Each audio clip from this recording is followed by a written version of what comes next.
Pastor Praveen పగడాల ఎపిసోడ్కి సంబంధించి ఇంకా ఇప్పటికీ కూడా అనేక అనుమానాలు, ఒక వీడెన్ మిస్టరీ లాగా సస్పెన్స్ థ్రిల్లర్ సినిమా ఎలా ఉంటుందో ఆ రకంగా ఉన్నటువంటి పరిస్థితి మనం చూస్తూ ఉన్నాం. అయితే చాలామంది ఈ మత విద్వేషాలు రెచ్చగొట్టే విధంగా కామెంట్లు చేస్తూ ఉన్నారు, పోస్టులు పెడతా ఉన్నారు, కొంతమంది పోస్ట్ పెట్టి డిలీట్ కూడా చేస్తూ ఉన్నారు. సో అలాంటివి దయచేసి ఎవరు కూడా చేయకండి, ఎందుకంటే పోలీసులు చాలా సీరియస్గా తీసుకుంటున్నారు. ఇది రాష్ట్ర ముఖ్యమంత్రి చంద్రబాబు నాయుడు గారు కూడా దీనిపైన చాలా సీరియస్గా ఫోకస్ పెట్టినటువంటి క్రమంలో అలాంటి వాటి జోలికి వెళ్ళకండి, ఎందుకంటే తర్వాత ఇబ్బంది పడేది మీరే.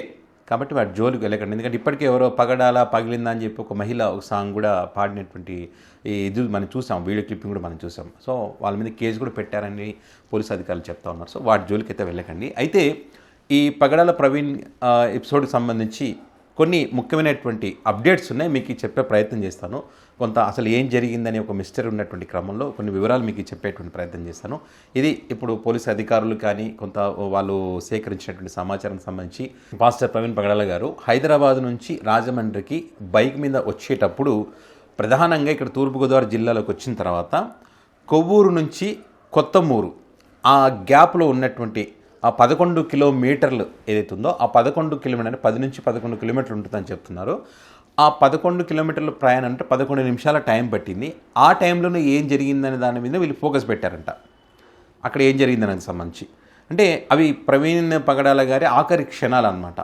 అక్కడనే అంతు చిక్కడం లేదు. మిగతా 2 సీసీ కెమెరాలకు సంబంధించి ఆయన వచ్చేటువంటి విజువల్స్ కానీ అవన్నీ కానీ మనం చూసాం. ఇప్పటికి ప్రతి చోట కూడా అవి వీడియోలు పెద్ద ఎత్తున వైరల్ అవుతున్నాయి. కానీ అక్కడ ఏం జరిగిందనేటువంటిది ఇంపార్టెంట్ అనమాట. ఇక్కడ ఏంటంటే అక్కడ అది దాటిన తర్వాత నయాల పెట్రోల్ పంపు దగ్గర మార్చి 24వ తారీఖున 11:42 మళ్ళీ ఆయన పొదల్లోకి పక్కకి వెళ్ళిపోవడం, దాని మరి ఇది చనిపోవడం, ఆ బుల్లెట్ ఆయన మీద పడడం, వీటన్నిటి సంగతి అందరికీ తెలిసిందే.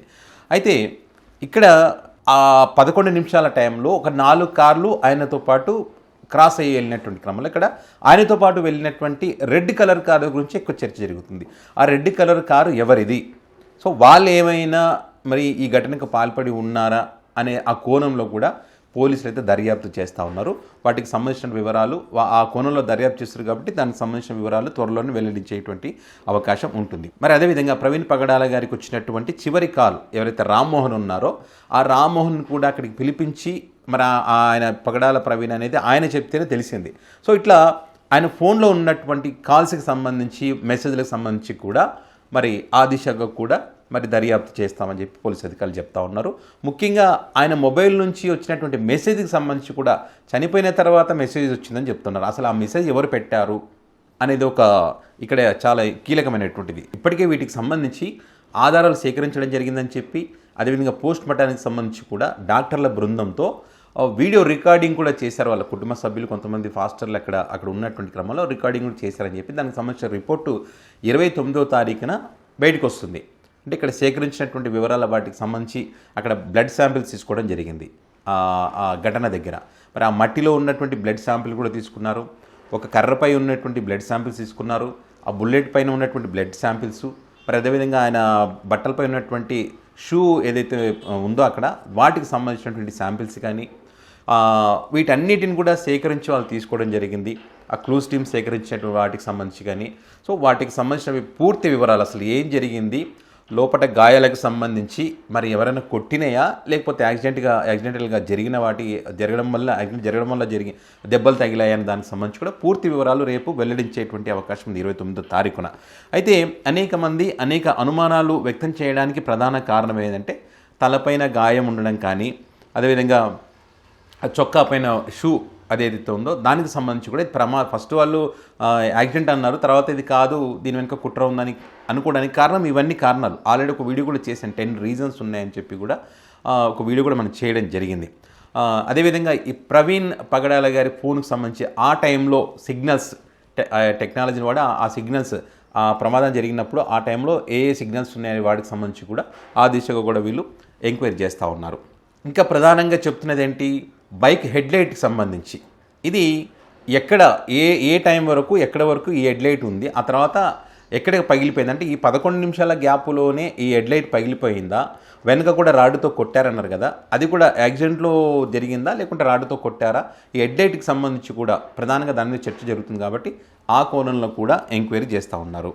ధవళేశ్వరంలో జరిగినటువంటి ఒక డిబేట్ ఏదైతే ఉందో అక్కడ రాధా మనోహర్ గారు కానీ పగడల గారికి జరిగినట్టు దానికి సంబంధించి కానీ అక్కడ కూడా మరి ఇది ఏమైనా కారణం అయి ఉంటుందా అనేటువంటి దానికి సంబంధించి కూడా చాలామంది పాస్టర్లు చెప్తా ఉన్నారు. సో అక్కడ జరిగింది గొడవ, దానికి సంబంధించి చాలా సందర్భాల్లో మరి మనపైన రెక్కి నిర్వహిస్తున్నారు, మనపైన దాడులు కూడా చేయొచ్చు అని చెప్పి తన సన్నిహితులతో ప్రవీణ్ పగడాల చెప్పారు. కాబట్టి ఆ కోణంలో కూడా విచారణ చేయాల్సినటువంటి అవసరం ఉందని వీళ్ళు డిమాండ్ చేస్తూ ఉన్నారు. మరి పోలీసు అధికారులు వాటి మీద దృష్టి పెడతారా లేదా అనేది చూడాల్సి ఉంది. మరి ఇదే కాకుండా మరి ఈ ముస్లిం మతానికి సంబంధించి ఈయన చేసినటువంటి కామెంట్స్ ఏవైతే ఉన్నాయో దానికి సంబంధించి ఎవరైతే సయ్యద్ సమీ హుస్సేన్ చాలా ఆయన మీద చాలా సీరియస్ అయినటువంటి పరిస్థితి. ఆ తర్వాత ఆయన కూడా ప్రవీణ్ పగడాల గారు కూడా మరి క్షమించమని అడిగారో ఆ వీడియో క్లిప్పింగ్స్ కూడా చాలామంది చూపిస్తూ ఉన్నారు. సో వీళ్ళు ఏదైనా చేశారా అనే దానికి సంబంధించి కూడా వీళ్ళు విచారణ చేయాలని ఒక డిమాండ్ అయితే గట్టిగానే ఉంది. అయితే మరి ఈయన ఏం చెప్తా ఉంటే సయ్యద్ సమీ హుస్సేన్, ఇప్పుడు ఇది రంజాన్ మాసం, ఈ రంజాన్ మాసంలో మేము ఖచ్చితంగా చాలా పవిత్రంగా ఉంటాము, మా శత్రువులు వచ్చినా కూడా మేము వాళ్ళని మిత్రుల్లాగా భావిస్తాం తప్ప తప్పులు చెయ్యము, అయినా మా మతం వేరే వ్యక్తిని చంపమని ఎక్కడ చెప్పట్లేదని నేను చెప్తా ఉన్నారు. రంజాన్ మాసం కాబట్టి మేము వాటి జోలికి పోలేదని వీళ్ళు చెప్తా ఉన్నారు. సో మరి ఈ కోణంలో కూడా ఎంక్వైరీ చేయాలనేటువంటిది వారి నుంచి వినిపిస్తున్నటువంటి డిమాండ్. ప్రవీణ్ పగడాల గారు వెళ్తున్నప్పుడు బైక్ అటు కదిలింది కాబట్టి ఆయన ఏమైనా మద్యం తాగి వెళ్ళి ఉండవచ్చు, మద్యం తాగడం వల్ల ఇది జరిగి ఉండొచ్చు అని చెప్పి కామెంట్ కూడా చేస్తూ ఉన్నారు. సో ఇక్కడ అసలు దీనికి సంబంధించినటువంటి రిపోర్ట్, పోస్ట్మార్టం రిపోర్టే రాకుండా ఏ రకంగా మీరు ముందే ఎట్లా కామెంట్ చేస్తారని చెప్పి కొంతమంది పాస్టర్లకు ఫోన్ కాల్స్ చేసి చెప్తా ఉన్నారంట. మద్యం తాగి చనిపోయాడు, మీరు పెద్ద ఇది హైలైట్ చేస్తూ ఉన్నారని చెప్తా ఉన్నారని చెప్పి వాళ్ళు చెప్తున్నటువంటి పరిస్థితి.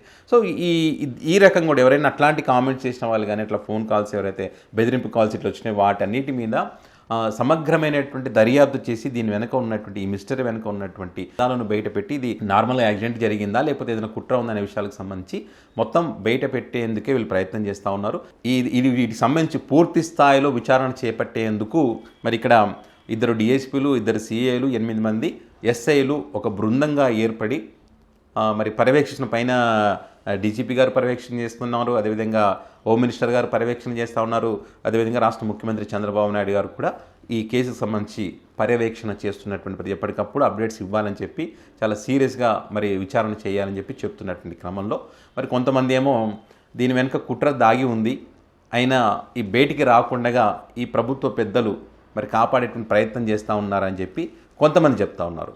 సో ఇది రాజకీయంగా తీసుకువెళ్ళేటువంటి క్రమంలో ఏ రకమైన కామెంట్స్ వస్తున్నాయని చెప్పి కూడా మరి కొంతమంది యొక్క అభిప్రాయం. ఏదేమైనా కూడా ప్రవీణ్ పగడాల గారి ఈ ఎపిసోడ్ ఏదైతే ఉందో ఇది ఎన్ని మలుపులు తీసుకుంటుందో అనేది రాబోయే రోజుల్లో తేలుతుంది.